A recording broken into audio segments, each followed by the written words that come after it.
कश्मीर की एक तंग वादी में सुबह के वक्त धुंध ऐसी फैली थी जैसे पहाड़ों ने खुद सांस रोक लिया हो। दरिया के किनारे बर्फ की हल्की तह जमी थी, मगर इसी खामोश मंजर को चीरती हुई एक चीख ने पूरे गांव को हिला दिया। दरिया के किनारे एक नौजवान लड़की अफशां की लाश पड़ी थी। सफेद शाल खून में भीगी हुई थी और जिस्म पर एक भी ऐसा निशान नहीं था जो आम लड़ाई झगड़े की तरफ इशारा करे। बस एक बात वाज़ेह थी, ये कत्ल है और साफ जहन से किया गया है। पुलिस की गाड़ियां आईं, गांव में खौफ फैल गया और इस केस की तफ्तीश एक सख्त मिजाज मगर अक्ल रखने वाला अफसर डीएसपी मोहसिन फारूक के हवाले की गई। मोहसिन लाश के करीब खड़ा हुआ। हवा उसके कोट के पिछले हिस्से को झंझोड़ रही थी, लेकिन उसकी तवज्जो सिर्फ तफसील पर थी। कत्ल के मुकाम के पीछे बर्फ हल्की सी दबी हुई थी, जैसे कोई शख्स आहिस्ता कदम रखकर गया हो, मगर कदमों के निशानात नामुकम्मल थे, जैसे कातिल ने उन्हें छुपाने की कोशिश की हो। लाश के दाएं हाथ में अफशां की उंगलियों के दरमियान मट्टी के जर्रात फंसे हुए थे। मोहसिन ने सख्त लहजे में कहा, कत्ल यहां नहीं हुआ, लाश यहां लाई गई है। आसपास दो चीजें गैर मामूली थी। एक, दरिया के पानी की सतह पर शाल के रेशे। दो, और पत्थरों पर हल्की सी नीली रंग की धूल। ये धूल गांव में आम नहीं थी। उसका मतलब था कातिल किसी ऐसी जगह से आया जहां ये नीला पाउडर इस्तेमाल होता था। गांव में 3 अफराद फौरन शक के दायरे में आए। नंबर 1, सलमान, अफशां का मंगेतर, जो कि खामोश, जिद्दी और खेतों में काम करता था। सलमान को गुस्सा ज्यादा आता था। उसने साफ इनकार किया और बताया कि मेरा अफशां से झगड़ा जरूर हुआ था, लेकिन मारने के बारे में मैं सोच भी नहीं सकता। नंबर 2, हकीम आसिफ, वो शख्स जो नीला जड़ी बूटी पाउडर इस्तेमाल करता था। यही पाउडर लाश के पास मिला था। वो हंसा, लेकिन हंसी खौफ से खाली थी। उसने कहा कि ये पाउडर तो पूरे गांव में चलता है, इस पर इल्जाम तो बेवकूफी है। नंबर 3, अली, जो कि दरिया के किनारे लकड़ियां चीरने का काम करता था, जिसके बारे में कहा जाता था कि उसकी रातों की सरगर्मियां साफ नहीं। मोहसिन ने तीनों के बयानात अलग अलग सुने, मगर कोई भी सीधा झूठ नहीं बोल रहा था, या फिर सब बहुत अच्छी अदाकारी कर रहे थे। पोस्टमार्टम की रिपोर्ट आई तो पता चला कि अफशां की मौत तो रात 11 बजे से हो चुकी थी, और इससे भी बड़ा इंकिशाफ ये था कि उसकी कलाई पर एक हल्का सा निशान था, जिससे ये पता चलता था कि जैसे किसी ने उसे जबरदस्ती पकड़ा होगा। लेकिन निशान किसी आम शख्स का नहीं था। इसमें उंगलियां लंबी थी, जैसे किसी ऐसे इंसान की गिरफ्त जो जिस्मानी तौर पर ताकतवर हो। मोहसिन ने फौरन सलमान को दोबारा बुलाया। सलमान का हाथ छोटा था, निशान मैच नहीं होता था।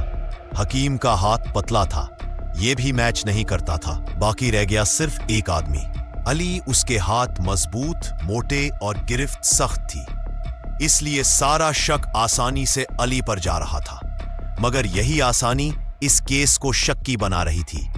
इतने सीधे सुराग कातिल तो नहीं छोड़ते। मोहसिन अली से मिला। अली गांव के बाहर एक झोंपड़ी में रहता था।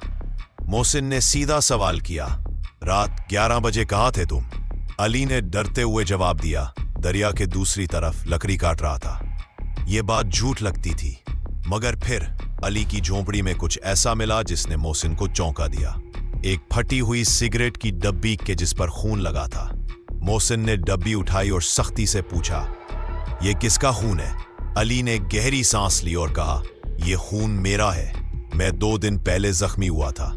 अगर मैंने अफशां को मारा होता तो सिगरेट की यह डब्बी जिस पर खून लगा है अपने घर पर छोड़ने की बेवकूफी ना करता। बात ठीक थी, अली बेगुनाह लग रहा था, लेकिन मोहसिन फैसला जज्बात पर नहीं करता था, वो सबूत चाहता था। मोहसिन ने अफशां का मोबाइल खोला। उसमें आखिरी मैसेज ये था कि मैं सच बताने वाली हूं, अगर कुछ हो जाए तो जान लेना कि कातिल वो नहीं जिस पर सबको शक है। यह मैसेज रात 10:45 बजे किसी नामालूम नंबर पर भेजा गया था। नंबर रजिस्टर्ड था सलमान के नाम पर, लेकिन सिम किसी दूसरे फोन में चल रही थी। मोहसिन ने फौरन नेटवर्क की लोकेशन निकाली। सिम रात 11 बजे दरिया के पुल के पास थी, वही जगह जहां कत्ल के आसार थे। सलमान को फौरन थाने बुलाया गया। उसका चेहरा सफेद पड़ चुका था। मोहसिन ने सलमान पर दबाव डाला और सख्ती से पूछा, सम तुम्हारे नाम पर है, मगर फोन कहाँ है? सलमान ने टूट जाती हुई आवाज में कहा, फोन तो अफशां के छोटे भाई अरसलान के पास था। ये नाम पहली बार सामने आया था। मोहसिन ने फौरन अरसलान को बुलाया। वो कांप रहा था, आंखों में खौफ था। उसके हाथों पर वही नीले पाउडर के जर्रात लगे थे जो लाश के पास थे। मोहसिन ने सर्द लहजे में कहा, अपने हाथ दिखाओ। उसकी उंगलियां बिल्कुल अफशां के हाथ पर मौजूद निशान से मैच कर रही थी। अरसलान टूट गया। उसने रोते हुए कहा, अफशां ने बताया कि वो गांव छोड़कर शहर जा रही है और खानदान से कता ताल्लुक कर रही है। मुझे लगा वो हमें हमेशा के लिए छोड़ जाएगी। मैंने उसे पुल पर रोकने की कोशिश की। धक्का लग गया। वो दरिया के किनारे पत्थरों पर जा गिरी। मैं डर गया और लाश गांव की तरफ खींच लाया। मैंने सब छुपा दिया। ये कत्ल मंसूबाबंदी नहीं था। ये जज्बात, खौफ और इना का मिलाप था। एक हादसा जो कातिल ने कत्ल बना दिया। अरसलान ने खुद एतराफ किया, सलमान बेकसूर था, अली बेगुनाह था। हकीम का पाउडर सिर्फ इत्तेफाक था। असल तस्वीर ये थी, एक गलत फैसले की वजह से एक लम्हा में एक खानदान टूट गया। मोहसिन ने अफशां की फाइल बंद कर दी। दरिया के किनारे खड़ा हुआ था। हवा ने उसकी कोट को फिर झंझोड़ा। वो बोला, कत्ल हमेशा चाकू, बंदूक या मंसूबे से नहीं होते। बास कत्ल एक लम्हे की अना, एक गलत हरकत और सच छुपाने की बेवकूफ कोशिश से भी हो जाते हैं। वादी फिर खामोश हो गई। बस दरिया बहता रहा, जैसे वो जानता हो कि सच कभी नहीं छुपता। तो दोस्तों, ये थी आज की crime thriller detective type story. अगर आपको हमारी ये कहानी पसंद आई हो तो हमारे चैनल स्टोरीवर्स को जरूर सब्सक्राइब करें और वीडियो को भी लाजमी लाइक करें। मिलते हैं नेक्स्ट वीडियो में। तब तक अपना ख्याल रखें। Good bye.